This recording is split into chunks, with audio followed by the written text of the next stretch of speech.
What if I told you archaeologists found a baker with his final bread still in the oven, untouched for 2,000 years?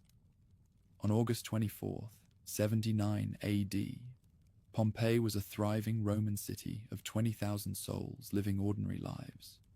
Children played with toys, families gathered for meals, merchants haggled in busy markets. Mount Vesuvius had been restless for days, sending warning signs, but citizens dismissed them as minor tremors. At exactly 1 p.m., the mountain exploded with nuclear force, instantly preserving their final moments in volcanic ash. What they were doing when death arrived is perfectly preserved and absolutely haunting. Beneath the wine-dark earth, the mountain screams. 4 miles down, where no human foot has ever trod, molten rock churns in chambers vast as temples. The pressure builds with each passing heartbeat, pressure that could shatter mountains, that could bury cities, that could turn a summer morning into humanity's final hour. Gas bubbles through liquid stone like breath through blood, seeking any crack, any weakness, any path to the surface world where 20,000 souls wake to greet what they believe will be another ordinary day. The horses know. In the stables of the Villa of Mysteries, the animals stamp and whicker in their stalls, eyes rolling white with a terror they cannot name. The stable boy, Gaius, tries to calm them with soft words and gentle hands, but nothing soothes the panic that runs through their blood like poison. They have heard something in the earth's deep voice that human ears cannot detect, the sound of a god preparing to wake. The dogs sense it too. Throughout Pompeii, from the grandest villa to the meanest hovel, hounds that should be sleeping in the morning cool pace restlessly, hackles raised, whimpering at shadows that exist only in the trembling of the ground beneath their paws. Their masters curse and kick, not understanding that these faithful guardians are trying to warn them of a danger beyond all comprehension. In the harbour, the water tastes wrong. Old fishermen, their hands scarred by nets and salt, pause in their work to stare at the bay's normally azure surface. The fish swim in strange patterns, diving deep and staying down, as if seeking refuge in the darkest depths. The dolphins that usually play in the warm shallows have vanished entirely, fled to waters far from shore. The mountain looms against the lightning sky, beautiful and serene, its slopes purple dark with vineyards that will produce wine no throat will ever taste. Morning mist wreathes its peak like a crown, and from this distance, safe, they think, Vesuvius looks peaceful as a sleeping god. But the earth beneath Pompeii's streets whispers of what comes, if only men had ears to hear it. But men see only what they choose to see. Modestus, the baker, pulls another loaf from his oven's glowing mouth, dismissing the horses' panic as summer nerves and the dogs howling as the ordinary madness of beasts. The bread is warm in his hands, its crust crackling in morning air that carries pine resin from the mountain's slopes. When a tremor runs through the stones beneath his feet, stronger than yesterday's, stronger than last week's, he steadies himself against the marble counter and shrugs. Vesuvius has been restless for 17 years, since the great earthquake. A mountain has moods, like any living thing. The charcoal glows cherry red beneath his shop, while outside, dawn paints the Bay of Naples in rose and gold. This is the hour he loves best. Before the city wakes fully, before the streets fill with vendors and slaves hurrying on errands, he cannot know that in 6 hours, this peaceful morning will become humanity's final hour of innocence. In the grand villa on the street of Mercury, Caecilius Jucundus wakes to water trickling in the impluvium and soft slave feet on marble. Morning light filters through his atrium roof, casting patterns across the mosaic floor, where dolphins dance in eternal procession. His Syrian slave girl, Melissa, appears with honeyed wine and dewy figs, her movements silent as shadows. The banker stretches beneath silk that travelled the length of the world to reach his couch. There are contracts to review from his mountain vineyards, accounts to settle with merchants who ship Pompeian wine to Rome's tables, the endless flow of money that passes through his hands like water. Through the doorway, he watches his wife Julia arranging roses at the household shrine, while their son Quintus practices Greek declensions, preparing for Athens and the wider world beyond these provincial walls. In the slave quarters, morning begins without formality. Narrow rooms behind the kitchen see bodies rising stiffly from their straw mats. Threx the gladiator runs scarred hands over his face, tasting yesterday's wine still sour on his tongue. The afternoon will bring training in the school's practice yard, bronze blade against bronze blade. But first there is bread to earn and water to carry. His Gallic companion Flammer checks the healing cut on his sword arm, a souvenir from last week's exhibition that left 3 men dead and the crowd screaming for more blood. They are valuable property, these fighters who dance with death, for citizens who have never held weapons in anger. In the corner, old Demetrius coughs blood onto straw. The Greek was a scholar once, before debts sold him into slavery, and now he teaches the master's children while his lungs slowly fail. The forum fills as the sun climbs higher, merchants spreading wares beneath painted porticos, while customers negotiate with the fierce concentration of armies planning siege. Garum from Campanian fish sauce makers competes with Gallic pottery, silk from distant lands beyond Parthia, amber from barbarous northern shores. Money changers set up scales and count coins bearing dead emperors' profiles, while scribes ready styluses to record transactions. Marcus Hulconius Rufus adjusts his toga's purple stripe and surveys his city with satisfaction. As Duumvir, he has overseen new aqueducts, temple restorations, the endless disputes that arise when 20,000 souls try to live in harmony. The morning brings usual petitioners, merchants seeking permissions, citizens complaining about neighbors, priests requesting festival funds. In the Stabian baths, the first clients sink into waters heated by the same volcanic forces that warm the mountain's slopes. Steam rises from the caldarium, while masseuses work perfumed oils into wealthy matrons' skin as they discuss children's marriages and husbands' political ambitions. Young Decimus Lucretius Valens, barely 18, and showing inherited wealth's soft corruption, boasts about racing pigeons and plans for gladiatorial games at his coming-of-age celebration. The workshops along Via dell'Abbondanza ring with honest labour. In his pottery, Zosimus shapes vessels that will carry oil and wine across the empire, his wheels spinning smooth beneath hands that learned skill from generations of craftsmen. The kilns glow red-hot, fired by mountain charcoal, while painted amphorae dry in neat rows like terracotta soldiers. Next door, Novellia Primigenia weaves on her grandmother's Greek loom, fingers moving with automatic precision. The wool comes from sheep grazing Vesuvius's slopes, the dyes from murex shells along the bay's shores. Each thread tells stories of trade routes and human ingenuity, the patient labor transforming raw materials into beauty. The fuller's shop smells of urine and sulfur as workers trample fine cloth in stone basins, cleaning garments of citizens who can afford others to handle their laundry.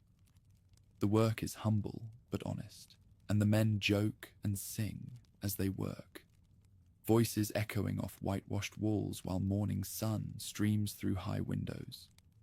As midday approaches and heat builds, the city settles into familiar rhythms. Children play with knucklebones in shaded courtyards, while mothers gossip at public fountains. Slaves hurry through streets balancing amphorae, dodging carts bringing fresh produce from the countryside. The scent of baking bread mingles with olive oil and wine, garum and roses, the thousand fragrances of a living city. In taverns, dice rattle against wooden tables as men gamble away morning earnings. Wine flows freely, young wine mixed with honey and spices to ward off heat. Conversation turns to racing, politics, neighborhood dramas.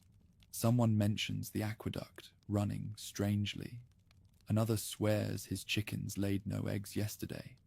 But such oddities are dismissed for more pressing concerns. The mountain watches over it all, benevolent as an old god grown comfortable with worship. Heat shimmers along its slopes, where vineyards and farmhouses lie scattered like dice. Wisps of vapor drift from vents in the earth. But this is nothing new. The ground has always breathed steam, always rumbled in its sleep. The fertile soil that feeds Pompeii springs from that restlessness, and if fertility's price is occasional tremors, it seems a worthy bargain. In the harbour, ships rock gently at anchor, while longshoremen unload cargo from across the Mediterranean. Greek marble, Egyptian spices, African beasts for the arena. All the world's wealth flows through Pompeii's busy port. Morning business proceeds with Roman organizational efficiency, each transaction recorded, each tax collected, each detail fitted into imperial commerce's larger pattern. As the sun reaches zenith and shadows shrink to narrow lines beneath walls and awnings, Pompeii hums with a city's contentment that knows its place in the world. The mountain is quiet, the sky clear, and the day unfolds with predictable rhythm. There is bread in ovens, wine in cellars, gold in strong boxes. What more could reasonable people ask from life? 20,000 souls go about their business with unconscious confidence that tomorrow will be much like today. The mountain looms above them, patient as stone, keeping its own counsel while human comedy plays out in the streets below. And in his bakery, Modestus pulls the last batch of bread from his ovens and wipes wet from his brow, unaware that he has just baked the final loaves his city will ever taste. Morning heat rises from stones still cool with night's memory, and Pompeii awakens to pleasure. This is what separates civilization from barbarism. Not just bread and circuses, but the deliberate pursuit of refinement, the transformation of mere survival into art. In bathhouses and training grounds, temples and taverns, citizens of this doomed city gather to celebrate being human, while the mountain prepares to remind them they are only mortal. Steam billows from the Stabian baths, like incense from luxury's altar. Within the caldarium, where water heated by Earth's own fire fills marble basins, Pompeii's elite conduct the real business of politics and power. Bodies gleaming with perfumed oils recline on heated benches, while slave girls fan them with peacock feathers. Gaius Cuspius Pansa leans back into water that could poach an egg, discussing upcoming elections with casual authority. His voice echoes off vaulted ceilings as he weighs candidates' merits, their ancestors' deeds against current wealth, public monuments against private scandals. Young Holconius shows promise. He murmurs to a wine merchant whose fortune has bought entry to circles birth once guarded. His games last month were magnificent. 4 pairs of gladiators and beast hunts until sunset. Across marble walls in the women's section, Julia Felix adjusts gold pins in her elaborately dressed hair and pretends not to notice how the water trembles in the basins. She has turned inherited property into a business empire spanning half the city, renting apartments to gladiators and shops to merchants with ruthless efficiency that Roman law permits to independent women. Her friend Eumachia, priestess of Venus, traces nervous patterns in the water, while speaking of the upcoming festival. The goddess grows restless, she says, though whether she means Venus or the mountain looming over their conversation, none could say. Sacred doves refused to eat this morning, and the temple's sacred flame guttered twice without cause. Bronze rings against bronze in the gladiator school that will soon become a tomb. Threx the Thracian circles his opponent with fluid grace, scarred hands steady on his gladius while sweat streams down skin, marked by old wounds and older victories. His opponent is new, a German captured in the forest wars, still wild with recent slavery's rage. Where Threx fights with art, the barbarian fights with fury, hurling himself forward with desperate strength. He has not yet learned that arena survival requires more than courage. It demands transforming killing into entertainment, death into spectacle. From a shaded colonnade, the Lanista watches with calculating eyes, measuring his human livestock's worth. Each scar represents money invested, each victory a return on capital. Enough, he calls, and bronze swords lower. Tomorrow will bring other lessons, other rehearsals of mortality, until these men become perfect instruments of crowd desire for vicarious danger. Dice carved from ox knuckle bones rattle across wine-stained tables in the Subura's taverns. Here, where garum scent mingles with cheap perfume and cheaper wine, citizens and slaves seek fortune's favor with desperate intensity. They know luck is the only god answering prayers quickly. Marcus Epidius Sabinus, a freed slave whose investments bought him merchant status, watches ivory cubes tumble and calculates odds with cold precision. Across from him, a young aristocrat whose grandfather's name appears on temple inscriptions stakes this month's allowance on Venus's favor. The mountain grows loud, observes a wine-sodden veteran, gesturing toward Vesuvius with a cup sloshing red as blood. My bones ache when she stirs. His companions laugh and call for more wine.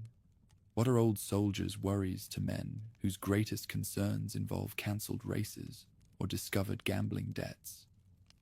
Jupiter's temple rises above the forum, like marble prayer made manifest, columns gleaming white against blue sky that will soon darken with ash. Here, where incense mingles with sacrificial blood, priests conduct rituals binding heaven to earth, divine will to human need. Lucius Caesius, the flamen tending sacred fire, pours wine dark as garnets onto the altar, while white-robed attendants chant prayers echoing through these halls since Rome was young. But fire sputters strangely today, and wine seems to boil when touching stone.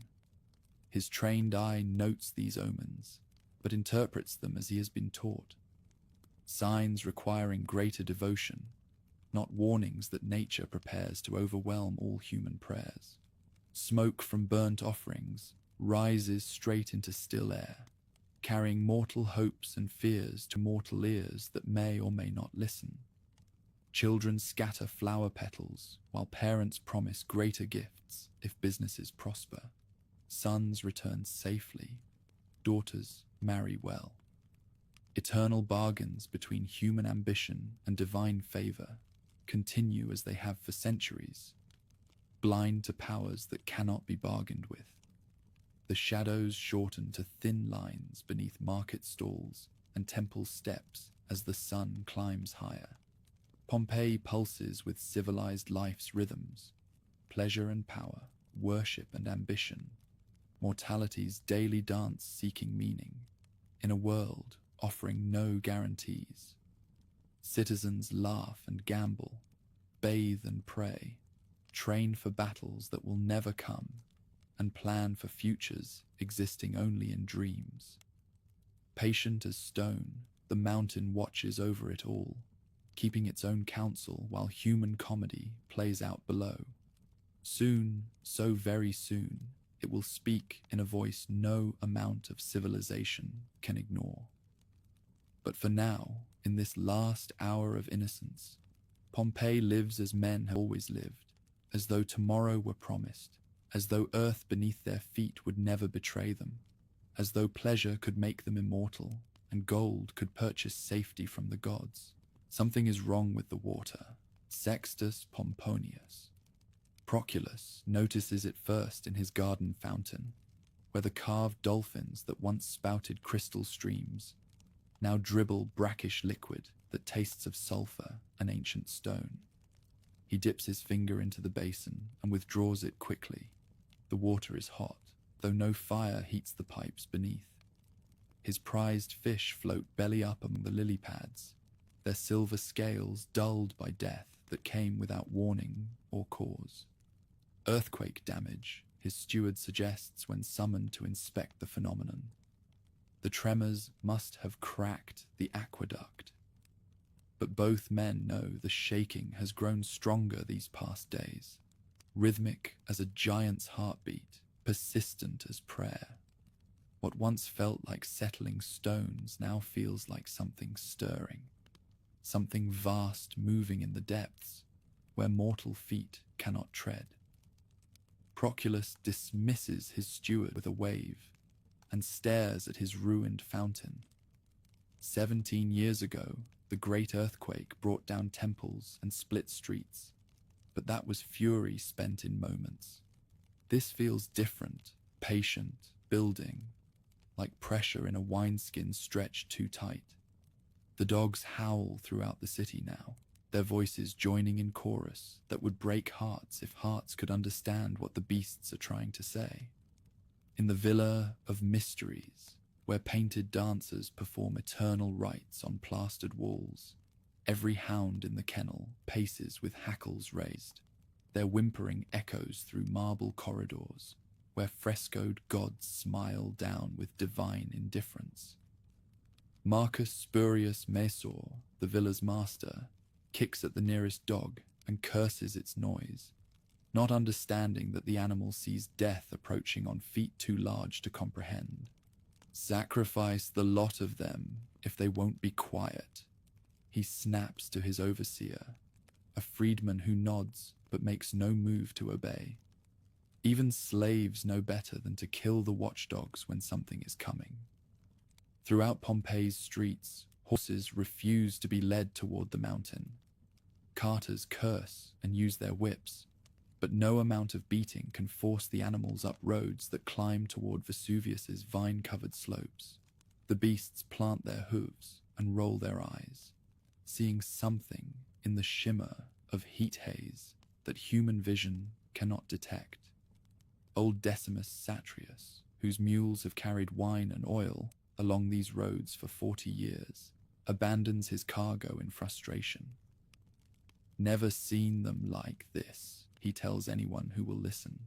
It's like they smell fire where there ain't no fire. But his customers need their goods, and other carters take the work, cursing the animals all the way up paths that wind between vineyards heavy with grapes that will never be harvested. Underground, where few dare venture, the ancient sewers that carry away the city's waste echo with sounds that have no earthly source. Workers sent to clear blockages emerge pale and shaking, speaking of groans that seem to come from the very stones, of heat that rises from depths that should run cold and clean.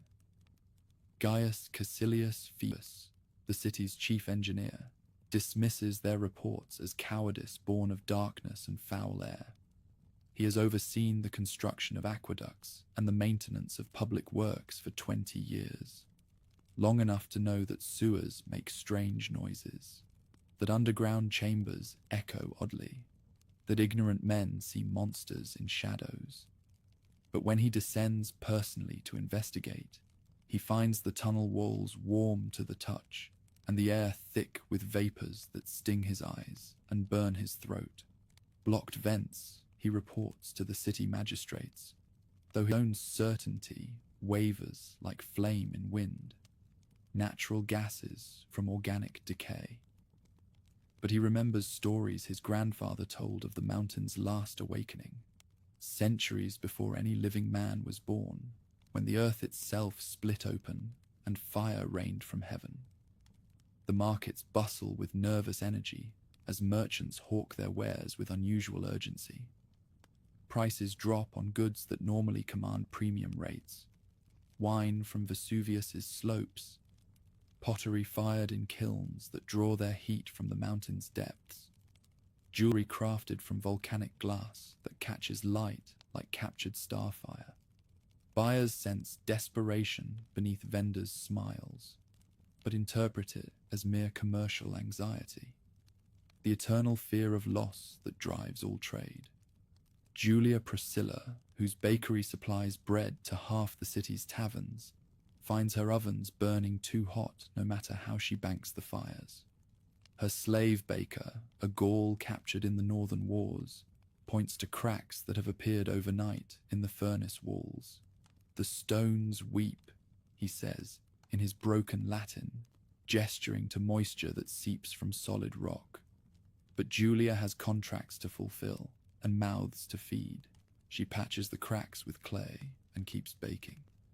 As children play in the streets, discovering new games, the tremors grow stronger.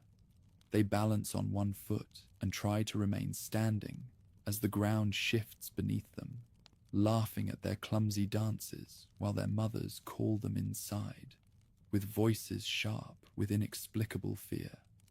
Nursemaids sing lullabies to quiet babies who will not stop crying, not knowing that infant senses detect what adult wisdom refuses to acknowledge. Birds flee in great flocks, their wings darkening the sky as they stream away from the mountain like smoke from a funeral pyre. Augurs read omens in their flight patterns, finding prophecy in formations that speak only of fear. But the interpretation varies with the reader. Some see prosperity, others warning, all seeing what their hopes or fears demand. Even the temples provide no comfort. Sacred flames gutter without cause, while priests pour oil on fires that should burn steady as the sun. Offerings of wine hiss and steam when poured on altar stones that should remain cool marble. Sacrificial animals refuse to approach the holy places, their instincts proving wiser than human ritual.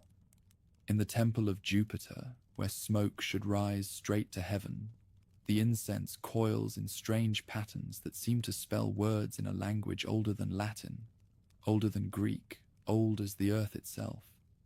High priest Lucius Decidius watches the smoke script with growing unease, but interprets the signs according to his training. The gods are restless, requiring greater sacrifice to restore divine favor. Yet beneath all this denial, beneath the rational explanations and comfortable traditions, fear spreads through the city like cracks through overheated stone. Servants whisper of dreams where fire falls like rain. Merchants report strange customers purchasing traveling supplies with gold they claim to have dug from their gardens. Ship captains find their vessels booking passage to anywhere but here. Night brings no relief. Sleepers wake to find their beds shaking, their wine cups rattling against bedside tables, their hanging lamps swaying in air that holds no breeze. Some attribute it to restless sleep, others to too much wine, but all feel the earth's deep breathing beneath their bones. Dawn approaches with sky already hazed by vapors that rise from vents no one remembers seeing before. Vesuvius looms against the lightning horizon, beautiful and familiar as always, but something in its silhouette has changed. A shimmer, a distortion, as though the mountain itself is preparing to transform.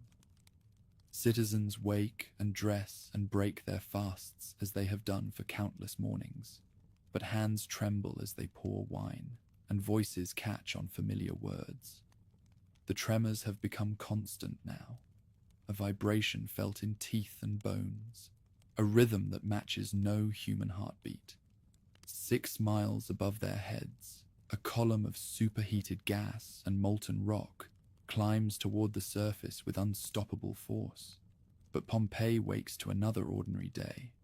its people clinging to normalcy like drowning swimmers clutch driftwood, refusing to believe that paradise can become hell in the space of a single breath. The first explosion comes at the moment when shadows are shortest, when the sun stands directly overhead, like a bronze coin balanced on heaven's rim. Citizens of Pompeii pause in their midday activities, merchants haggling over prices, slaves carrying water from fountains, children playing with clay dolls in garden courtyards. For one heartbeat, the world holds its breath. Then Vesuvius screams. The sound begins as something felt rather than heard, a vibration that travels through bone and stone with the force of 10,000 bronze trumpets.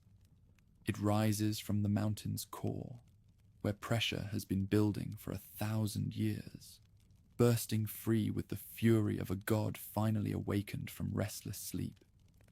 Windows shatter throughout the city. Wine cups leap from tables.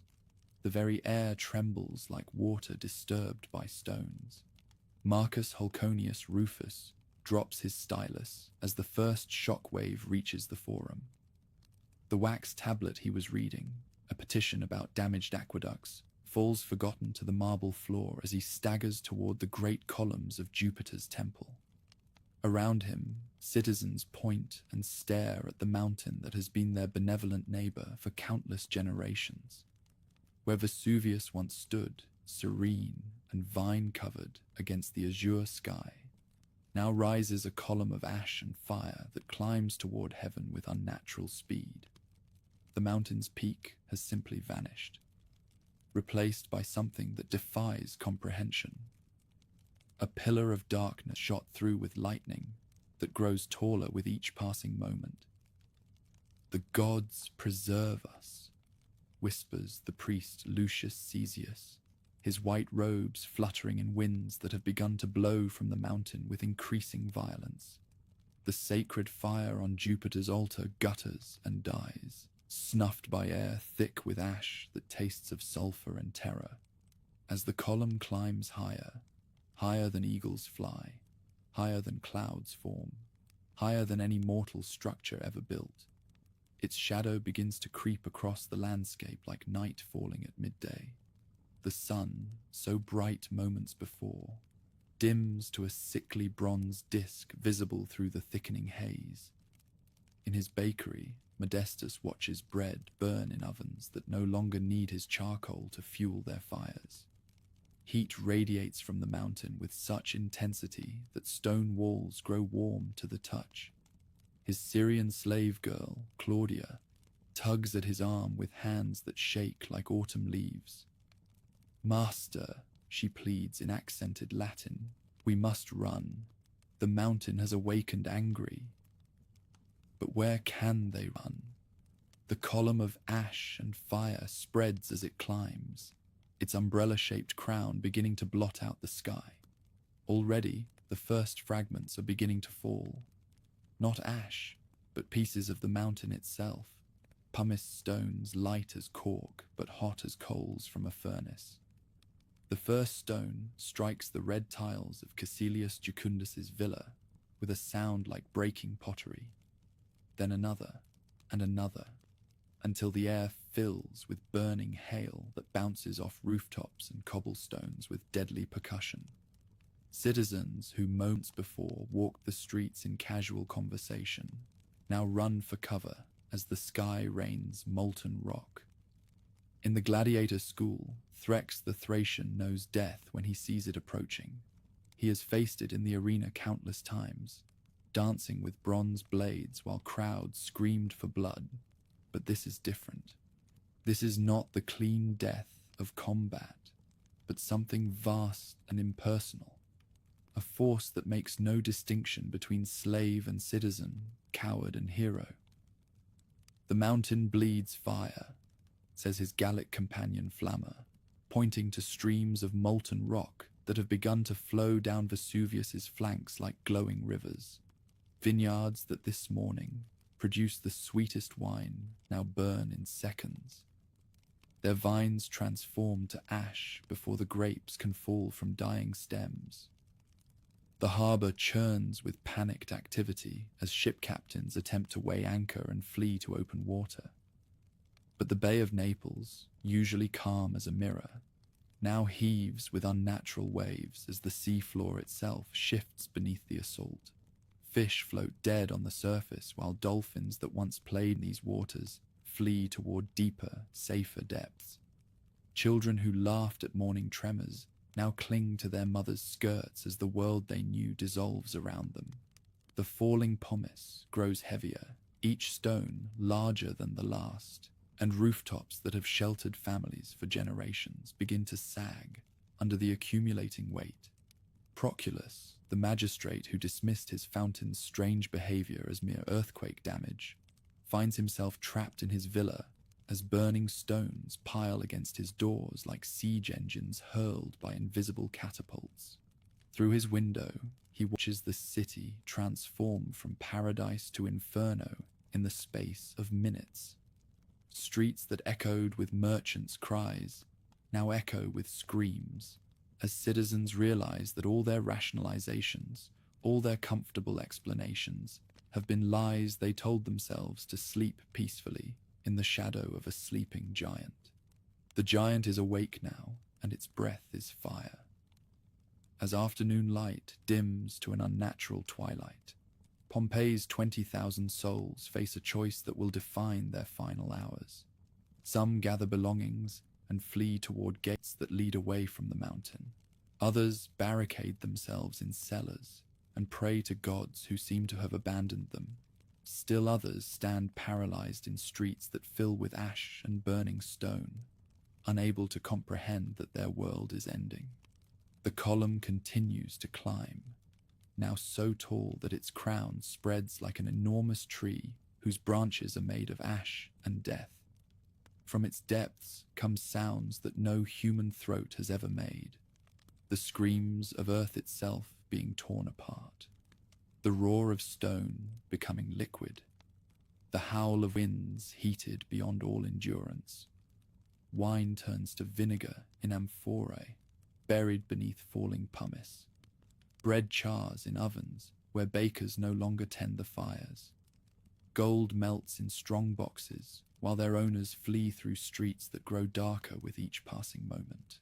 This is the hour when Pompeii learns what the animals knew by instinct, that some forces cannot be bargained with, some powers cannot be appeased by sacrifice or prayer. The mountain has spoken at last, and its voice drowns out all human sound.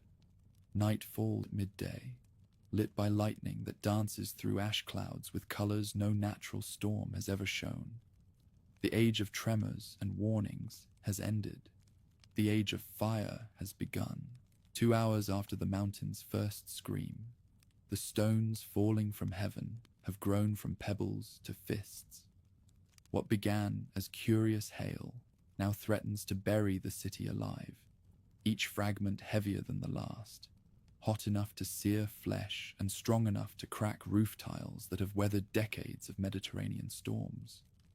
Gaius Seius Secundus watches his atrium pluvium fill with smoking pumice and makes the calculation that will decide his family's fate. The elegant opening that once welcomed morning light now admits only darkness and death. Already, the delicate columns supporting his roof groan under weight they were never meant to bear. "We leave now," he tells his wife Livia, who clutches their infant son against her breast, while their older children cower behind silk curtains that smell of ash. "Take only what you can carry in one hand. Keep the other free for the child." Livia's eyes search the home that has sheltered 4 generations of their family. The painted walls depict gardens that will never bloom again, frescoed dancers who will perform their eternal ballet beneath tons of volcanic stone, her grandmother's silver, her mother's jewelry, the household gods who have blessed this place since before she was born. All of it must be abandoned to save what cannot be replaced, but others make different choices. 3 streets away, Marcus Spurius Mesor, barricades himself in the Villa of Mysteries with his entire household, 30 souls trusting thick walls to protect them from nature's fury. Roman engineering built these foundations, he declares to his steward, who eyes the ceiling beams with growing alarm. Stone and mortar will not yield to mountain tantrums. His slaves exchange glances, but say nothing. They have noticed how the painted walls weep moisture that tastes of sulfur, how the marble floors grow warm beneath their sandals, how the air itself seems to thicken with each breath. But they are property, not counselors, and property does not question its owner's wisdom. The streets of Pompeii transform into rivers of panic as families flee with whatever they can salvage from lives built over generations. Carts loaded with possessions creak through growing drifts of pumice, while their owners whip exhausted horses past the breaking point. Children cry for toys left behind. Wives weep for wedding gifts abandoned, but the stones falling from above grow larger still. Old Decimus Junius, whose wine shop has served the same corner for 40 years, refuses to abandon his life's work. I survived Nero's excesses and Vespasian's taxes, he tells his son, who pleads with increasing desperation for his father to see reason. I'll not be driven out by heated rocks. He pours wine for customers who no longer exist, while pumice stones crack his roof beams like kindling. As afternoon darkness deepens to something approaching night, the true horror becomes clear. This is not a storm that will pass, not a brief tantrum from an irritable mountain. The column of ash and fire stretching toward heaven shows no sign of weakening. If anything, it grows more violent with each passing hour, its crown spreading like a vast tree whose branches promise only death. In the gladiator barracks, Threx makes a warrior's decision. The gates are unlocked, their keepers fled hours ago, and freedom beckons for the first time in a decade. But freedom means nothing if the world itself is ending. He gathers the surviving fighters and leads them not toward escape, but toward the city's gates, where they might help others flee the catastrophe that makes their arena battles seem like children's games. We are gladiators, he tells them simply. We face death for others' entertainment. Today, we face it for something more. They move through streets growing dark as midnight, their trained eyes picking out the safest paths, while civilians stumble blind through drifts that reach their knees. The harbor offers its own grim spectacle as ship captains weigh anchor in seas turned violent by the mountain's wrath. But escape by water proves as treacherous as flight by land. The ash falling into the bay creates a thick paste that clogs ships' bilges, while winds from the eruption drive vessels onto rocks that hide beneath churning waters. Captain Lucius Nerva, whose trading vessel has carried cargo safely across the Mediterranean for 20 years, finds his ship trapped by ash that hardens around the hull like concrete. His crew bails frantically, while passengers scream for rescue that may never come. Through the supernatural darkness, he can see other vessels suffering the same fate. Proud ships reduced to prison hulks by volcanic stone. Those who choose to stay face their own mounting terrors. Rooftops throughout the city sag and crack as pumice accumulates faster than can be cleared. Families huddle in ground floor rooms, while the upper stories of their homes collapse with sounds like thunder. Each crash marks another refuge lost, another family forced into spaces that grow smaller as the ashfall deepens. Julia Felix, the businesswoman who turned property into profit, discovers that wealth means nothing when the sky falls. Her carefully maintained apartment blocks fill with pumice through broken windows, while her tenants flee or die. She stands in her garden, watching fish float dead in fountains clogged with volcanic debris, and understands that this day has rewritten all the rules she lived by. Children who this morning played innocently in sunny courtyards now press their faces against shuttered windows, watching their world disappear beneath grey death. Some cry for parents who went out to gather supplies and never returned. Others sit in silence that speaks louder than screams, their young minds struggling to process the end of everything familiar.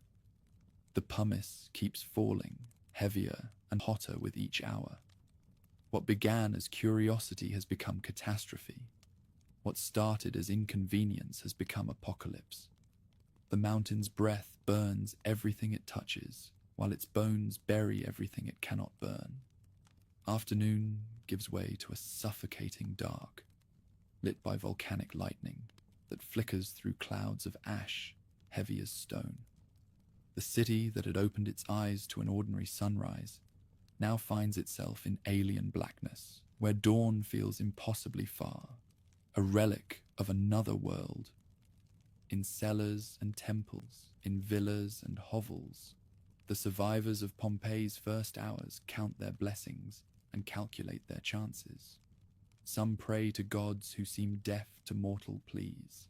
Others simply hold their loved ones close and wait for morning that may never come. The stones keep falling, patient as fate and heavy as judgment.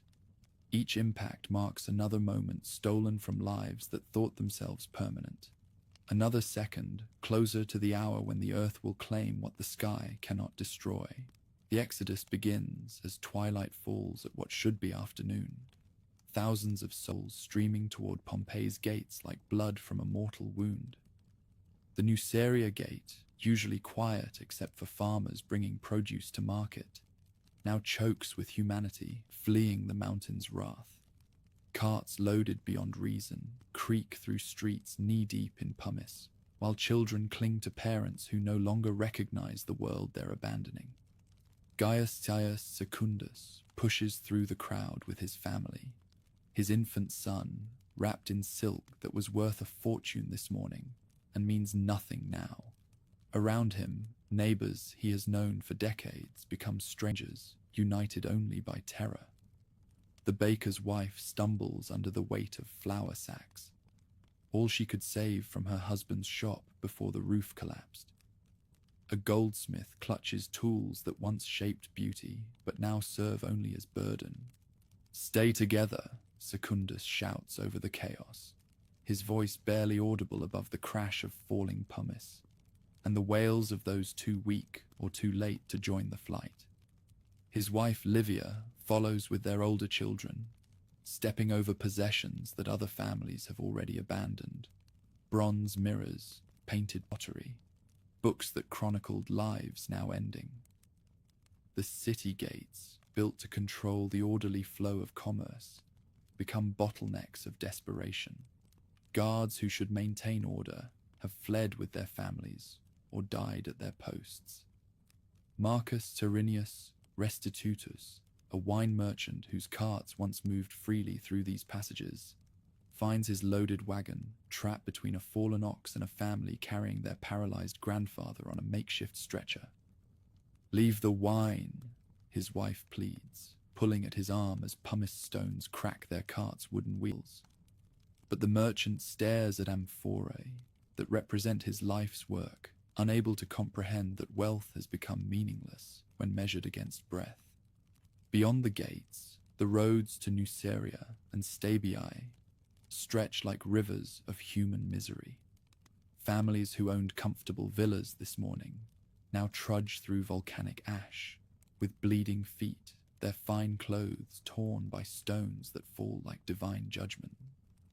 The elegant litters that once carried wealthy matrons lie abandoned by slaves who chose survival over service. Young Quintus Pompeius, son of a magistrate, helps his aged grandmother navigate roads that disappear beneath accumulating debris. Each step becomes a battle as ash drifts deeper, transforming familiar paths into alien landscapes where vineyard markers vanish beneath grey death. His grandmother, who this morning gave orders to a household of 30 slaves, now depends on her grandson's strength to take each labored breath. But not everyone chooses flight. Throughout the city, families barricade themselves in cellars and storage rooms, trusting stone walls protect them from nature's fury. In his villa near the amphitheatre, Marcus Epidius Rufus gathers his household in the strongest room, where amphorae of wine and oil offer the promise of survival until the mountain's tantrum ends. "We stay," he declares to servants who eye the block doorway with growing unease. These walls have stood for centuries. Roman engineering will not yield to heated stones. His confidence wavers as another roof tile crashes in the courtyard above, but pride prevents retreat. Better to die in his ancestral home than flee like a common refugee. The gladiators who earlier chose heroism over freedom find their mission transformed by the city's chaos. Threx, the Thracian, leads his band through streets that grow more treacherous with each passing hour, helping trapped families escape collapsed buildings, carrying children too weak to walk, becoming shepherds for flocks of human sheep who have lost all direction. At the Stabian Gate, where morning bathers once entered seeking pleasure, panic transforms order into nightmare. A cart overloaded with household goods blocks the passage while its owners argue with guards who insist on searching for tax purposes, even as the world ends around them. Behind them, hundreds wait in darkness that tastes of sulfur and defeat. Threx arrives with his gladiators as the crowd grows violent. "Move the cart," he orders, his scarred hands making the request a command. When the merchant objects, the Thracian simply lifts the man aside and signals his companions. Trained muscles make quick work of the obstacle, while grateful families pour through the opening, like water through a broken dam. "This way," Threx calls to those still trapped inside the city. "Follow the road to Stabii. Stay together. Help those who fall." He stations his men at intervals along the route, living markers to guide refugees through darkness that conceals every familiar landmark. Those who remain in the city face mounting isolation as neighbors flee and buildings collapse. Julia Felix, the businesswoman whose properties once generated steady income, finds herself alone in her villa as the last of her slaves choose freedom over loyalty. She walks through rooms where painted walls depict gardens that will never bloom again, touching furniture that will soon bear the weight of volcanic burial. The painted dancers on her walls seem to mock her situation, frozen in eternal celebration while the living world crumbles around them. She considers following her fleeing servants, but cannot bring herself to abandon everything she has built. Instead, she opens her best wine, fills her finest cup, and settles in her garden to wait for whatever morning might bring. As full darkness falls, true night merging with volcanic twilight, the great city of Pompeii bleeds its population into the surrounding countryside. Some flee with hope, others with desperation, but all carry the knowledge that they are witnessing the end of their world. Behind them, buildings collapse with sounds like thunder, while ahead lies uncertainty darker than the ash-choked sky. The mountain continues its relentless bombardment, each stone a messenger from depths where human prayers hold no meaning. Those still trapped within the city walls count minutes in heartbeats, while those beyond them measure distance in exhausted steps through landscapes transformed beyond recognition. Night deepens around refugees who stumble through volcanic snow, around families who huddle in collapsing buildings, around a city that burns without flame and dies without sound. The gates that once welcomed trade now witness exodus, and morning feels like a promise that may never be kept. Darkness complete as a tomb settles over Pompeii, broken only by the hellish glow of volcanic lightning that dances through ash clouds thick enough to cut. Those who remained in the city, by choice, by circumstance, or by misfortune, now face 12 hours that will test every limit of human endurance. In the Villa of Mysteries, where painted initiates perform eternal rites on plastered walls, Marcus Spurius Mesor huddles with his household in the strongest room of the complex. 30 souls pressed together in a space meant for 10, breathing air that grows thicker with each passing hour. The pumice continues its relentless percussion against walls that groan but do not yet yield. His steward, a freedman named Eros who has served the family for 20 years, holds an oil lamp with hands that shake like autumn leaves.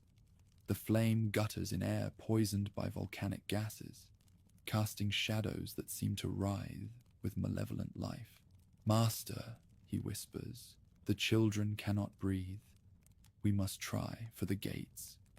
But Mesa shakes his head, listening to the thunder of stones against his roof. "The streets are death," he replies, though his voice carries less conviction than this morning. Through the barricaded windows, he can hear buildings collapsing, with sounds like the world's bones breaking. Each crash marks another family's tomb, another refuge lost to the mountain's fury. Across the city, in a baker's shop where bread once brought daily comfort, old Decimus Junius discovers that stubbornness has its price. The roof beams that supported his livelihood now bow under weight they were never meant to bear. Pumice drifts through gaps in the tiles, accumulating in corners like grey snow that burns to touch. His son Gaius, who fled hours ago with his own family, had pleaded for his father to abandon the shop. But Junius built this place with his own hands, shaped each loaf that fed his neighbors, counted each coin that paid for his daughter's dowries. How can a man abandon his life's work for fear of heated stones? Now he sits among wine amphorae that will never be emptied, listening to timber crack above his head. The oil in his lamp runs low, and when it dies, he will face the remainder of this endless ordeal in absolute darkness. He pours wine into a cup with hands that remember steadier times, and toasts the gods who seem to have forgotten him. The air itself becomes an enemy, as gases seep from the earth through cracks opened by the mountain's violence. Sulfur dioxide, hydrogen sulfide, and carbon monoxide, poisons with names no Roman knows but affects every living thing recognizes. In cellars throughout the city, families who thought themselves safe discover that stone walls cannot keep out the mountain's breath. Young Lucius Aesius, son of the priest who tended Jupiter's sacred flame, watches his mother grow pale and listless as invisible death steals her strength. His father had fled to the temple when the eruption began, leaving his family to shelter in their home near the Forum. Now the boy understands why his mother's breathing grows shallow, while his own lungs burn with each inhalation. "Mama," he whispers, but she no longer responds to words. Her eyes fix on visions he cannot see, while her breath comes in gasps that sound like prayers. At 8 years old, he becomes witness to truths no child should learn: that mothers are not immortal, that homes are not forever, that the world can end on an ordinary day. Those trapped in public buildings face their own mounting terrors. In the gladiator barracks, where most fighters fled with threats to help refugees, a handful of wounded men, too injured to travel, wait for death with the stoicism their profession demands. They share wine and speak of battles that seem like children's games compared to this cosmic violence. "I faced a lion once in Capua," says Titus Laevius, whose leg was broken in last week's exhibition. "Thought that was the worst death a man could meet." His companion, a Gallic fighter named Brennus, coughs blood into his hand and nods. At least lions kill quickly. This mountain takes its time. The temple of Isis, where exotic gods from the Nile once promised eternal life, becomes a tomb for priests who trusted foreign mysteries to protect them from Roman disasters. The sacred ibis lies dead in its cage, while incense burns unattended on altars that will never again receive offerings. Even gods, it seems, can die when mountains wake.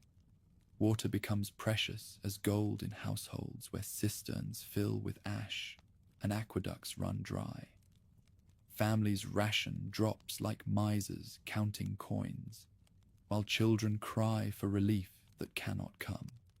The fountains that once made Pompeii a garden now spout only volcanic debris that tastes of Earth's deepest fury.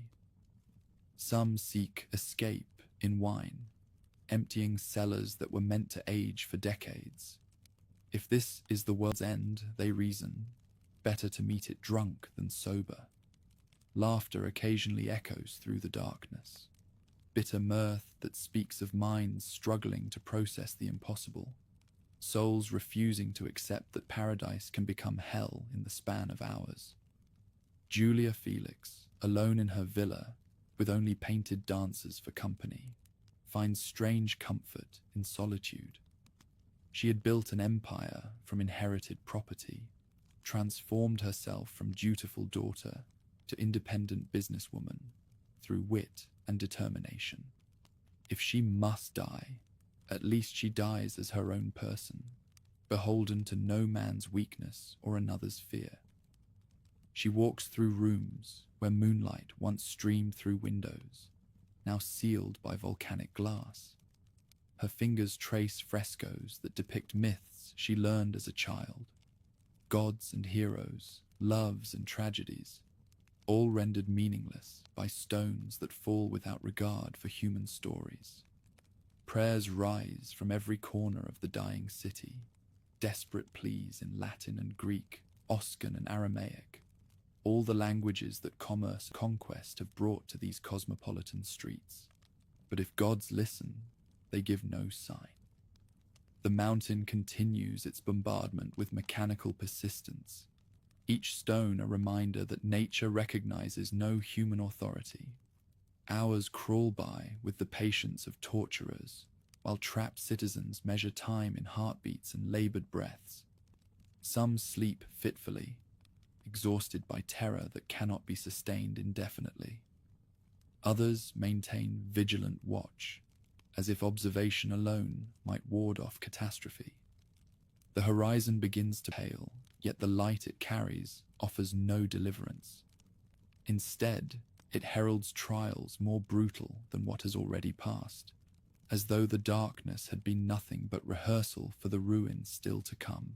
At 30 minutes past the 6th hour, when dawn should paint the Bay of Naples in rose and gold, death arrives with the speed of a racing horse and the heat of a furnace opened in hell. The mountain, which has spent 18 hours hurling stones like an angry giant, now unleashes something far more terrible. A wave of superheated gas and debris that flows down Vesuvius's slopes faster than any living thing can run. The first pyroclastic surge strikes Pompeii's northern districts with the force of divine judgment made manifest.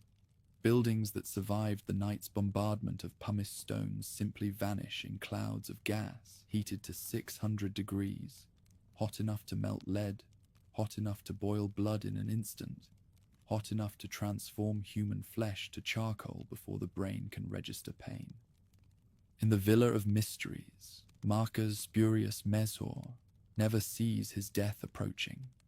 He sits with his back against the strongest wall of his house, surrounded by the 30 souls who trusted his Roman confidence, when superheated wind arrives like the breath of an awakened demon.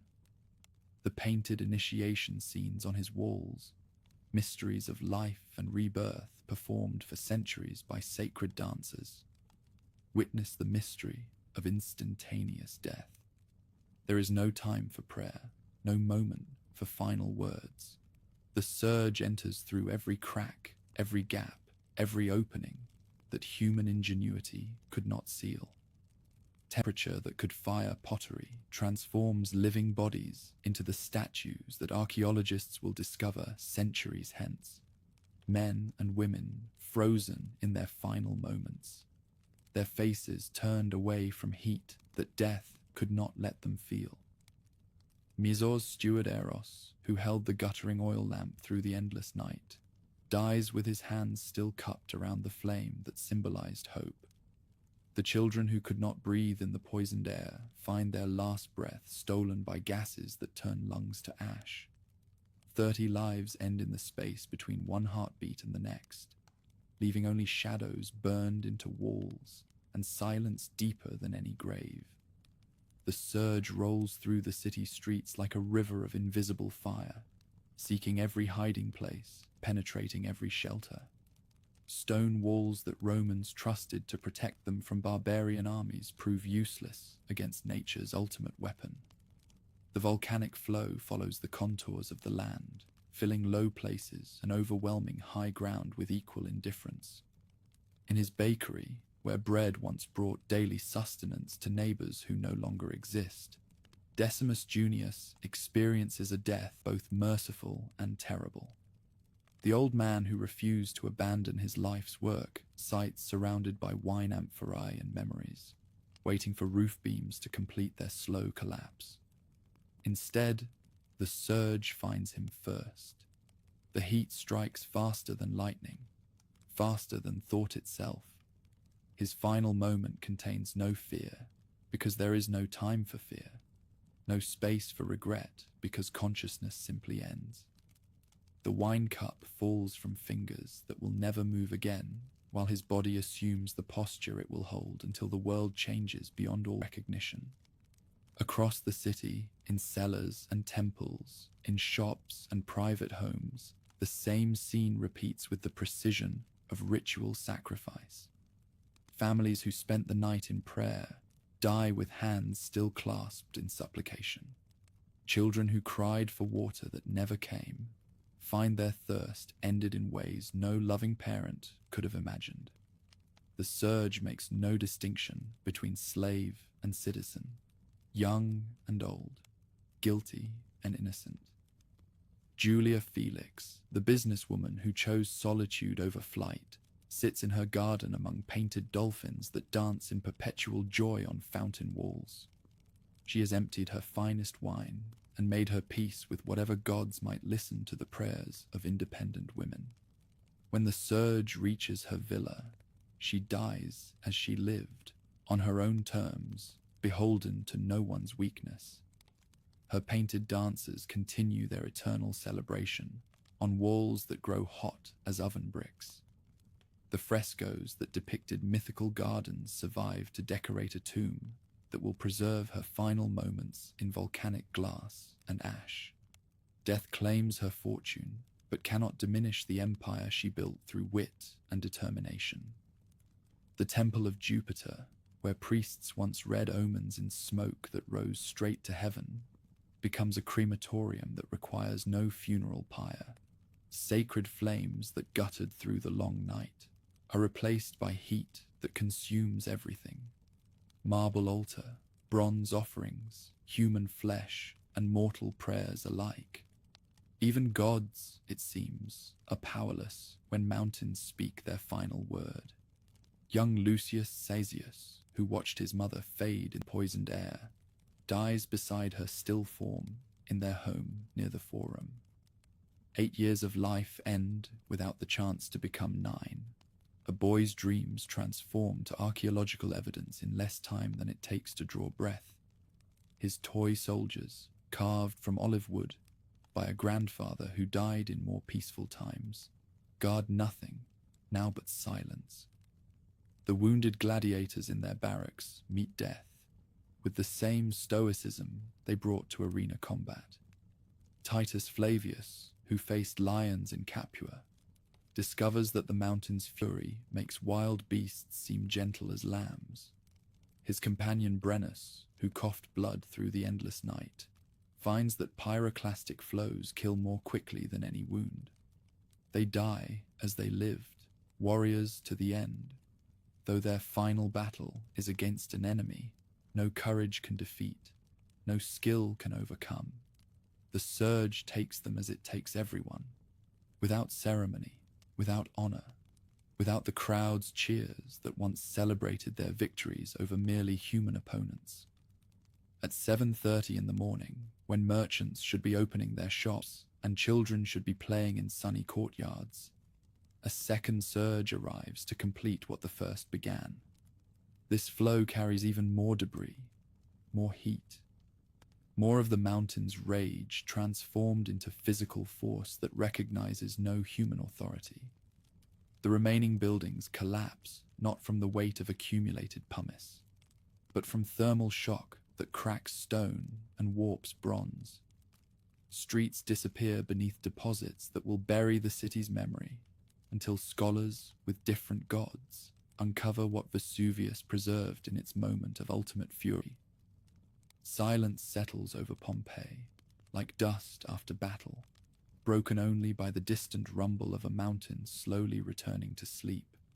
The city that welcomed dawn yesterday with casual confidence now rests beneath a shroud that will hide its secrets for 17 centuries. 20,000 souls who greeted August 24th with ordinary hopes and everyday concerns have joined the vast democracy of the dead. Their stories ended, but their final moments preserved in volcanic amber that tells more truthful tales than any poet's verse. The mountain has spoken its final word, and the conversation between human ambition and natural power comes to its inevitable end. 7 miles northwest of Pompeii, where Vesuvius slopes more gently toward the sea, and wealthy Romans built villas to catch cooling breezes, the town of Herculaneum faces the mountain's wrath with different timing but equal terror. Here, where philosophers once debated in marble libraries and patricians cultivated gardens that rivaled those of Rome itself, 4,000 souls discover that proximity to paradise can become nearness to hell. Unlike Pompeii, which endured 18 hours of pumice bombardment before the deadly flows arrived, Herculaneum receives less warning and faces more immediate catastrophe. The mountain looms closer here, its slopes visible from every window, its moods felt in every tremor. When Vesuvius finally speaks its rage, the town has mere minutes to respond. Marcus Nonius Balbus, whose family has governed Herculaneum for 3 generations, stands on his villa's terrace watching the ash column climb toward heaven with growing alarm. The magistrate who yesterday settled disputes about market stalls and aqueduct repairs now faces decisions that will determine whether his city lives or dies. Behind him, his household prepares for flight, with the efficient panic of those who understand that hesitation means death. The boats, he tells his steward, pointing toward the harbor, where fishing vessels rock at anchor in waters turned grey by falling ash. Signal every captain, we evacuate by sea. But even as he gives the order, part of him knows it may already be too late. The mountain's breath grows hotter with each passing moment, and the narrow streets between villa and waterfront offer little protection from what approaches. The Via del Papiri, lined with houses that contain libraries worth kingdoms, fills with fleeing citizens who abandon scrolls more precious than gold. Lucius Calpurnius Piso's villa, where Epicurean philosophers copied texts that preserve ancient wisdom, empties as scholars choose life over learning. Papyrus rolls that survived Alexandria's fires will not survive this volcanic fury. At the marina, where pleasure craft once carried wealthy Romans on excursions around the bay, chaos transforms order into nightmare. Captain Gaius Petronius, whose fishing boat has worked these waters for 20 years, finds his vessel surrounded by desperate passengers willing to pay any price for passage to safety. Noble matrons, who never set foot on common vessels, now beg for space beside slaves and fishermen. Room for 30, no more, Petronius shouts over the growing tumult, but 40 hands reach for his gunwales while the ash fall thickens around them. Children separated from parents scream through the grey twilight, while their elders calculate impossible choices. Save the young or save themselves. Preserve families or preserve lives. Aulus Furius, Saturninus, a banker whose wealth could purchase fleets, discovers that money cannot buy what does not exist. Every boat in the harbour fills beyond safe capacity, while hundreds more press toward the waterfront, with hope that burns brighter than the mountain's fires.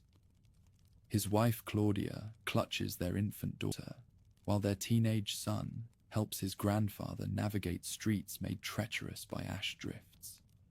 The family reaches the water's edge just as the first pyroclastic flow begins its descent from Vesuvius's scarred peak.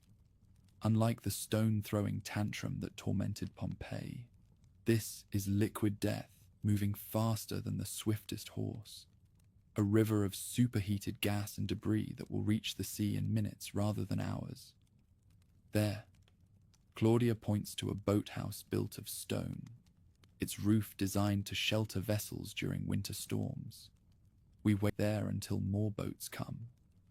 The structure stands at the water's edge, close enough to the harbour for quick evacuation, sturdy enough to offer hope of protection. They are not alone in this reasoning. Dozens of other families stream toward the same refuge. The boathouse fills with Herculaneum's elite and their faithful servants, patricians and plebeians united by geography and terror. Young Marcus Valerius, studying rhetoric in Rome before the eruption called him home, helps arrange the crowd in the stone chamber while keeping nervous watch on the mountain that dominates their view. Boats will come, he reassures children who cry for parents lost in the chaos, though his own voice carries doubt that grows stronger with each tremor. Through the open doorway, they can see vessels attempting to navigate waters turned violent by the mountain's fury. Some ships disappear beneath waves thick with volcanic debris, while others struggle against winds that carry death on every breath. An old fisherman named Decimus Octavius, whose weathered hands know every current in the bay, reads signs that speak of approaching doom.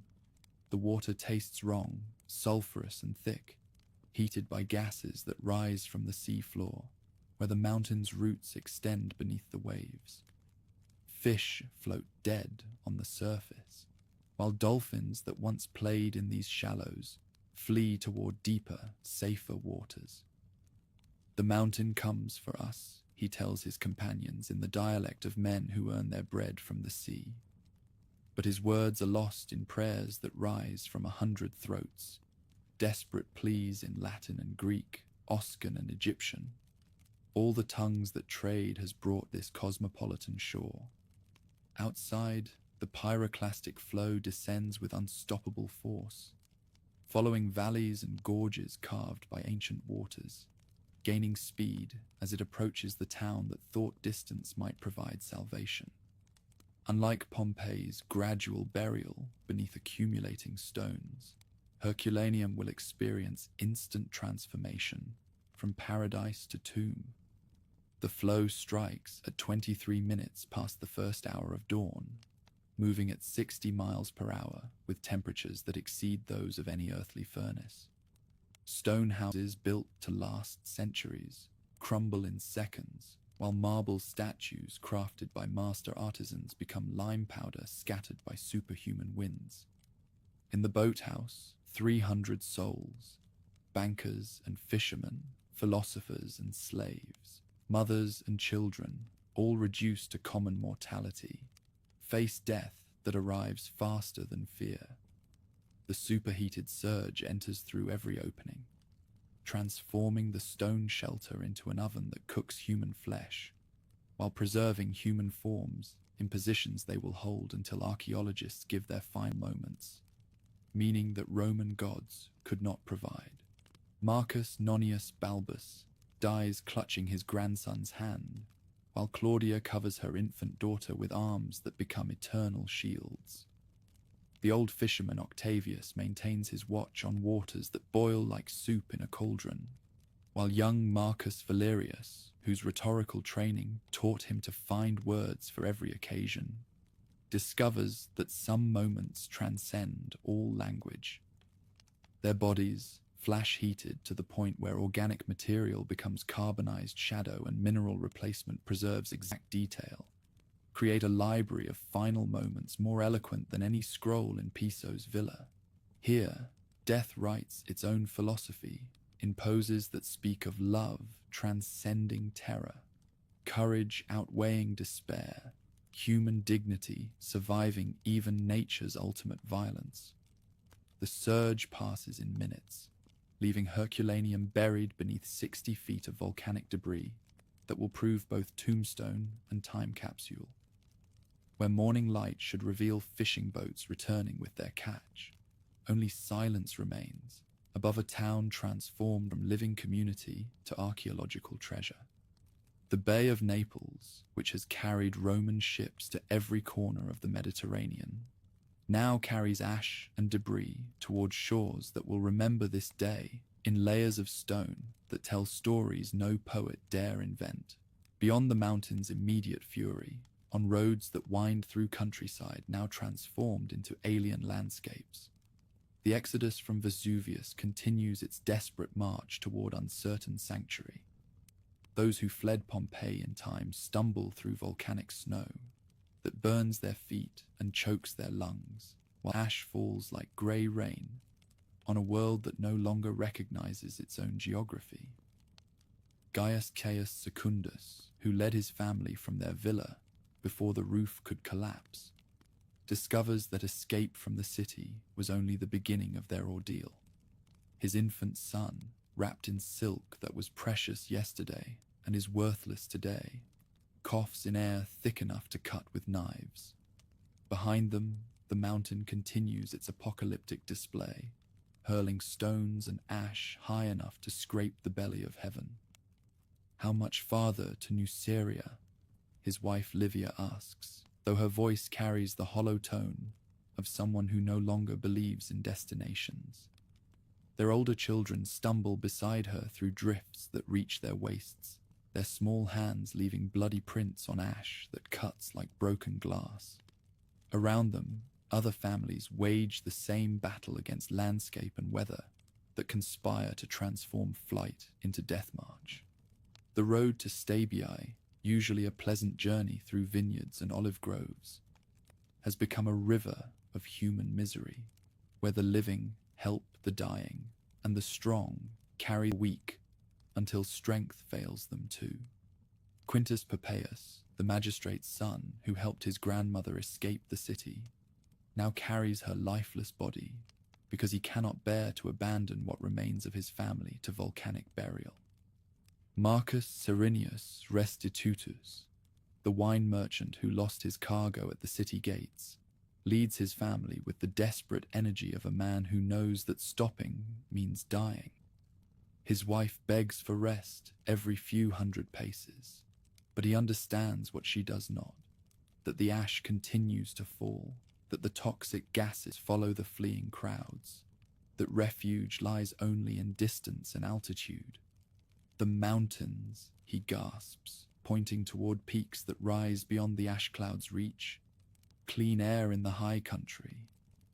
But the mountains shimmer like mirages in heat that radiates from the earth itself, and every step toward them becomes a battle against exhaustion that deepens with each labored breath. Some refugees discover that geography offers its own cruel choices.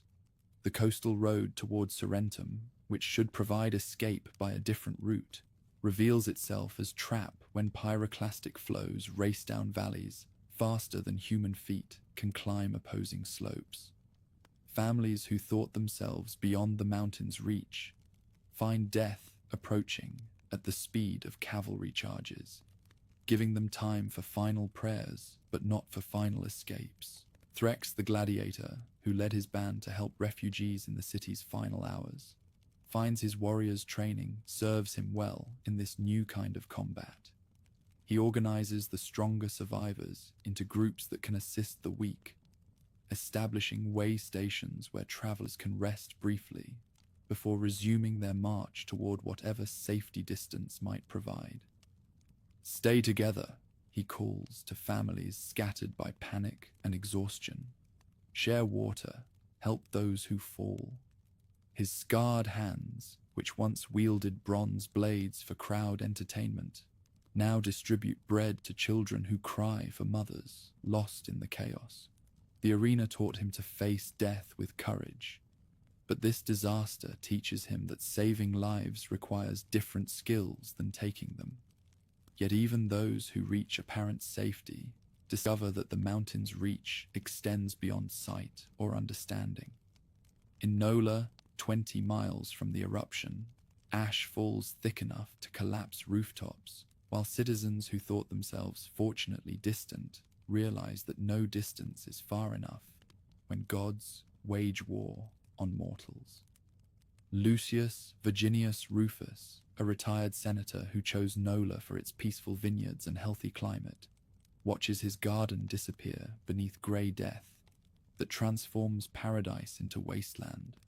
His olive trees, planted by his grandfather in more hopeful times, break under the weight of volcanic snow, while his fish ponds fill with ash that poisons everything it touches.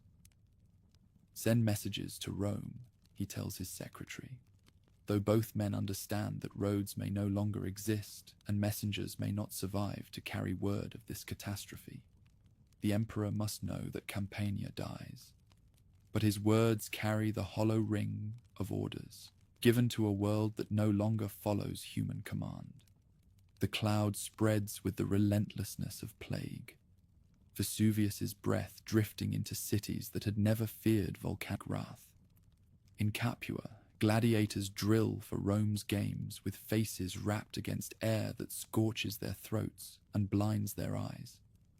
In Neapolis, where Greek thought meets Roman rule, philosophers argue whether the disaster is divine judgment or mere chance, even as ash settles over streets hushed in unnatural silence. Ships fleeing across the Bay of Naples carry refugees who escape with their lives but lose everything else. Captain Marcus Lucilius, whose trading vessel rescued a dozen families from Herculaneum's harbor, watches his passengers weep for homes that no longer exist, while his crew struggles to navigate waters turned dangerous by debris that floats like islands of the damned. "Where do we take them?" his mate asks, gesturing toward refugees who clutch possessions saved from the apocalypse. A child's toy, a wedding ring, a scroll containing family genealogies that now record the last generation to see their ancestral city. But Lucilius has no answer except to sail beyond the ash cloud's reach and hope that somewhere in the vast world, sanctuary still exists. As the second day dawns, if dawn can be said to come, when the sun struggles to penetrate air thick as soup, the survivors begin to understand the true scope of their loss. Cities that housed thousands have vanished as completely as if they never existed. Farmland that fed the region lies buried beneath deposits that will take generations to clear. An entire civilization has been erased in the span of a single day. Those who live will carry stories that sound like madness to ears that never heard a mountain scream. They will speak of stones that fell like rain, of air that burned the lungs, of cities swallowed by earth that opened like hungry mouths. Some will find new homes in distant places, but all will carry the ash of their former lives in their hearts, until death brings the only peace that follows such witnessing. Vesuvius begins to exhale more gently as the second sunset approaches, its rage spent but not forgotten. Smoke still rises from the crater that was once a serene peak, while the landscape below settles into silence that will endure for centuries. What was built by human hands in generations has been destroyed by natural forces in hours, leaving only stories and survivors to remember what the world has lost When the ash finally stops falling and the last stone finds its resting place, a silence deeper than winter snow settles over what was once the most prosperous corner of Campania. Vesuvius stands transformed, its familiar silhouette altered forever, while beneath its shadow, two cities sleep the sleep of the entombed. No bird calls, no dog barks, no human voice breaks the stillness that speaks louder than any scream. The Roman world reels from news that seems impossible, even to those who lived through lesser disasters. Pliny the Younger, watching from Misenum across the bay, struggles to find words for what he witnessed, writing to Tacitus of darkness at noon, of a cloud shaped like an umbrella pine, of his uncle's death while attempting rescue missions that saved no one. His letters will carry the story to Rome and beyond, but language fails before the magnitude of what Campania has lost. Emperor Titus, already struggling with fire in Rome and plague throughout the empire, receives reports that sound like prophecies from mad oracles. 20,000 citizens vanished in 2 days. Entire cities erased as if they had never been. Farmland that fed much of southern Italy, buried beneath deposits thick as city walls. The disaster strikes at the heart of imperial prosperity, proving that even Roman engineering cannot master nature's ultimate violence. Relief efforts begin within days, but they are efforts of desperation rather than hope. Soldiers sent to find survivors discover only ash drifts where roads once carried commerce between thriving communities. Ships dispatched to search for refugees return with tales of coastlines transformed beyond recognition, harbors filled with volcanic debris, familiar landmarks swallowed by grey death. Some survivors settle in distant cities, carrying their stories like sacred relics of a vanished world. They speak of friends left behind, of treasures buried beneath impossible tons of stone and ash, of lives that ended in moments but might have continued for decades.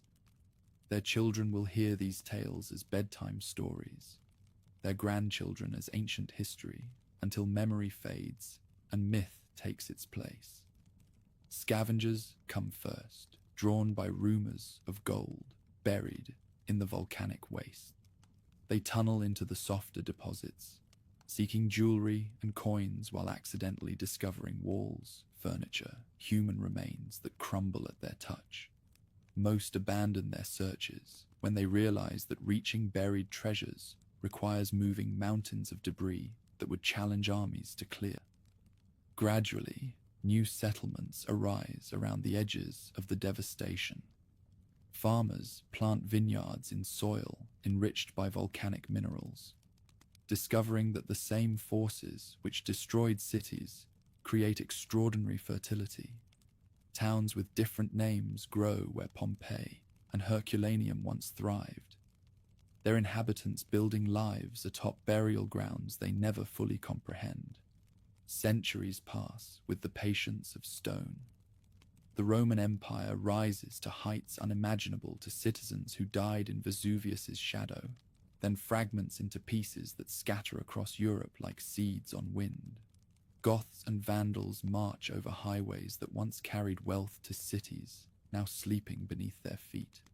Christianity replaces the old gods, bringing new prayers to altars built unknowingly above temples where other faiths once sought divine favor. Medieval peasants sometimes uncover strange artifacts while digging wells or foundation trenches. Bronze lamps that still hold oil, pottery painted with unfamiliar scenes, walls decorated with frescoes that depict gods their Christian eyes cannot name. They cross themselves and rebury these pagan relics, not understanding that they hold fragments of a world preserved more perfectly than any relic in any shrine. The Renaissance brings renewed interest in classical antiquity, and scholars begin to wonder about the ruins that appear when farmers dig too deep. Learned men debate whether these remnants represent legendary cities mentioned in ancient texts, or merely forgotten settlements of no historical importance. They measure and sketch what little they can access, not realizing they stand above libraries that would revolutionize their understanding of daily life in the ancient world. Time moves differently for the buried cities, where decay has been arrested by circumstances no embalmer could have planned. In houses sealed by chance and chemistry, bread remains in ovens, wine rests in amphorae. Love letters lie folded on tables where hands will never again break their seals. Death has become preservation, catastrophe transformed into unintended immortality.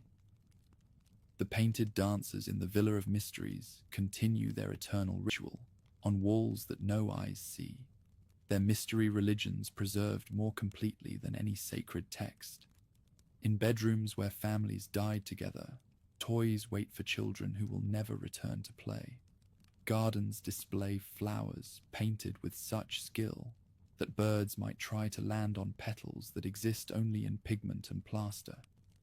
Julia Felix's business empire lies waiting beneath the ash, her rental properties preserved with their lease agreements, her account books recording debts that will never be collected. The independent woman who chose solitude over flight has achieved a different kind of independence, freedom from time itself, her final moments frozen in volcanic amber that makes her immortal in ways she never intended. Marcus Spurius Mezar's confidence in Roman engineering proves prophetic in unexpected ways. The walls he trusted to protect his household do preserve them, though not as he imagined. His family remains together in stone testimony to love that transcended terror, their final poses speaking more eloquently than marble monuments to virtues that survive even nature's violence. In the gladiator barracks, where Threx once practiced the deadly arts that earned him brief freedom, training equipment waits for warriors who will never return. The swords and shields, the weights and practice posts, all remain ready for battles that ended when bigger conflicts claimed their fighters' lives. Even here, in a place dedicated to artificial death, natural forces have created preservation, more lasting than any victory. When systematic excavation finally begins, 17 centuries after the ash first fell, archaeologists discover not ruins, but resurrection. Houses emerge with their roofs intact, frescoes bright as the day they were painted, mosaics unmarked by time's passage. The buried cities yield their secrets reluctantly but completely, offering glimpses into daily life that no historian could have imagined. They find the baker, Modestus, with his final loaves, the wine merchant Junius, with his cup still raised in toast to gods who did not answer. They uncover families died holding each other, servants who died protecting their masters, children who died in their mother's arms. Death becomes biography, catastrophe becomes archaeology, and human stories emerge from volcanic rock with truth more powerful than any fiction. The mountain that destroyed these cities has also preserved them, creating an accidental time capsule that speaks across millennia to remind later generations that civilizations rise and fall, that nature's power dwarfs human ambition, that love and courage persist even when worlds end. In seeking to bury the past, Vesuvius has instead made it eternal, transforming tragedy into testimony that will outlive empires. Beneath tons of hardened ash, Pompeii and Herculaneum wait in perfect silence, their stories ready to be told to any age wise enough to listen, patient enough to dig, and humble enough to learn from those who thought tomorrow was guaranteed, but discovered it was only hoped. The news reaches Rome like a dagger thrust to the heart of the empire. Emperor Titus, barely 2 years on the throne, and already tested by fires that consumed much of the capital, receives dispatches that read like reports from the underworld itself. 2 of Campania's most prosperous cities have vanished in the span of 2 days. 20,000 Roman citizens dead. The bay that once sparkled with merchant vessels now churns with debris and ash. Pliny the Elder lies dead on the beach at Stabiae, the great naturalist who authored 37 volumes of encyclopedic wisdom, killed by the very forces he tried to study. The admiral who commanded Rome's Mediterranean fleet died attempting rescues that saved perhaps a dozen lives, while the mountain claimed thousands. His nephew, young Pliny, writes letters to the historian Tacitus that will preserve these moments for posterity, but the words feel inadequate before such magnitude of loss. The cloud was rising from a mountain, he writes, struggling to find language for the indescribable. Its general appearance can best be expressed as being like an umbrella pine, for it rose to a great height on a sort of trunk and then split off into branches. But how can metaphors of familiar trees capture forces that remake geography in hours? Titus dispatches the best Rome can offer: engineers who built aqueducts across valleys, architects who raised temples to touch the sky, administrators who govern provinces larger than ancient kingdoms. Marcus Coccius Nerva leads the relief effort with wagons of grain, gold, and medical supplies, expecting to find damaged cities that Roman ingenuity can restore.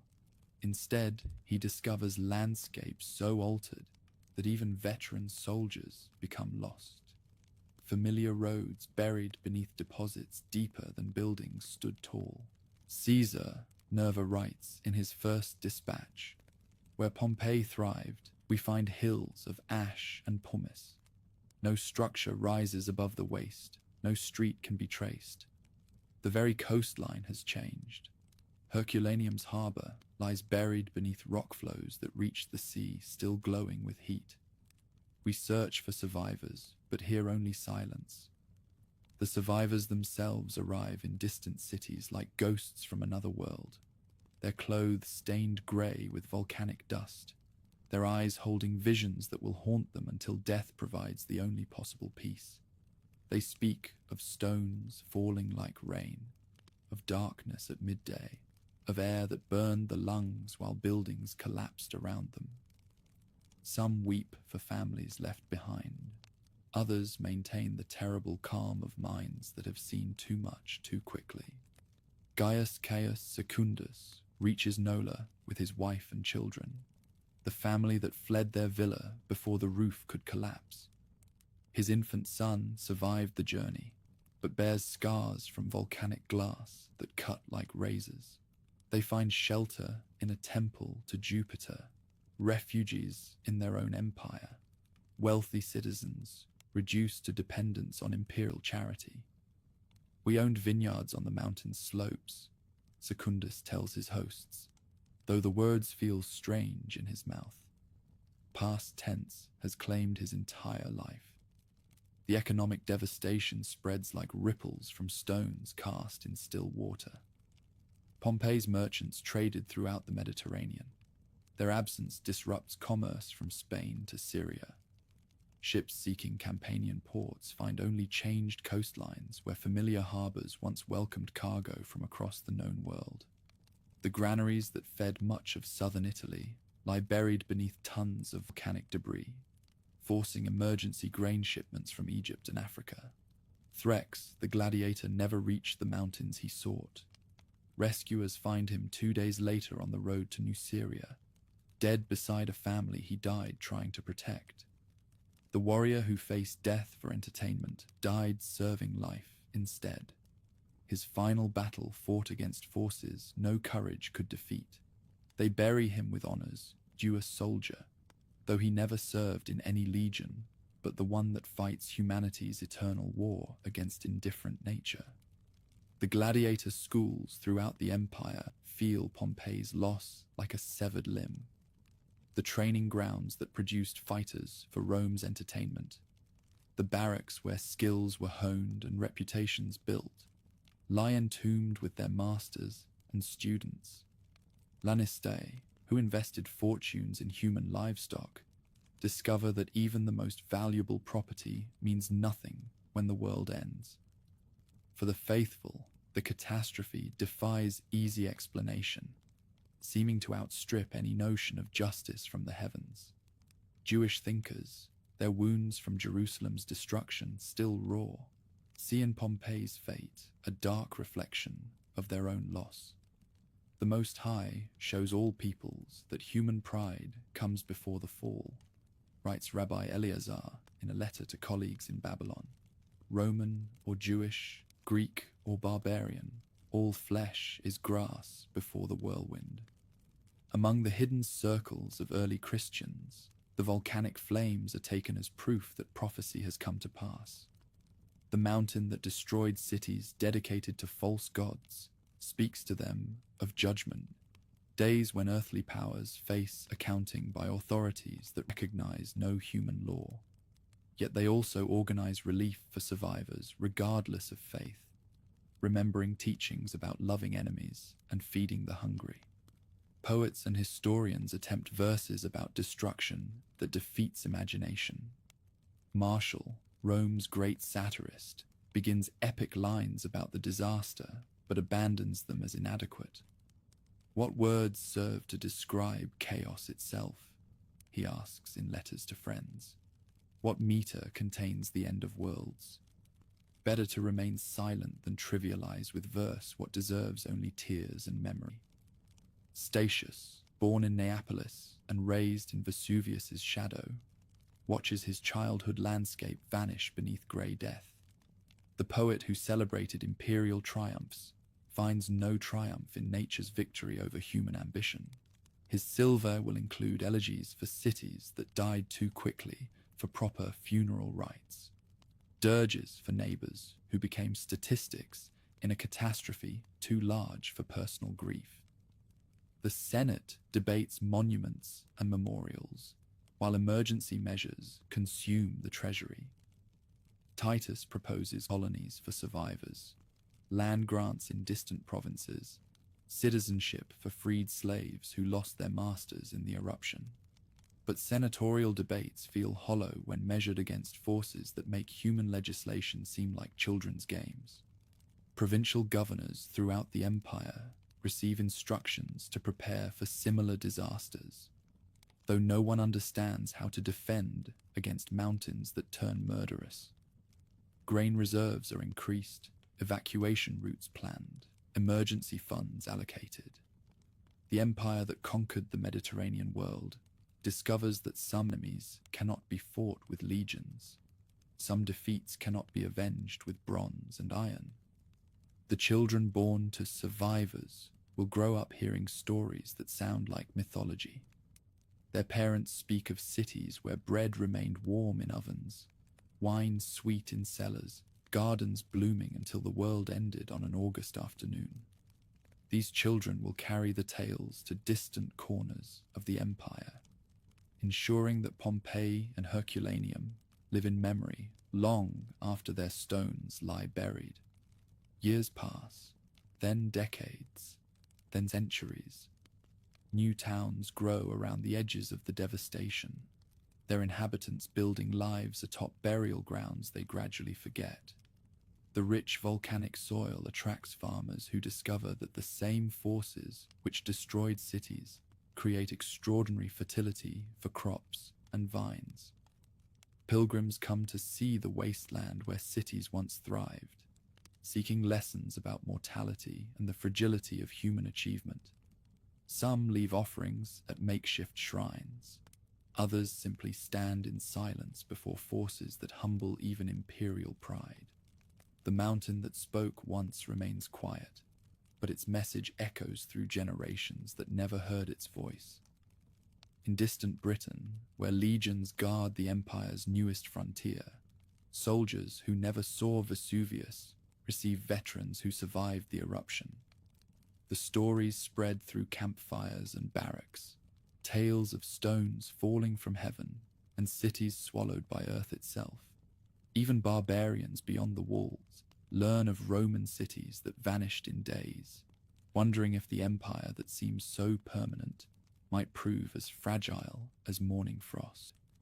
The dead cities sleep beneath their shroud of ash and stone, waiting for hands that will not dig for 15 centuries. But their memory lives in the empire that survived them, a reminder that some forces transcend human authority, that nature keeps its own counsel regardless of mortal ambition, that even the greatest civilizations build their glory on foundations that time and chance can sweep away like dust before the wind.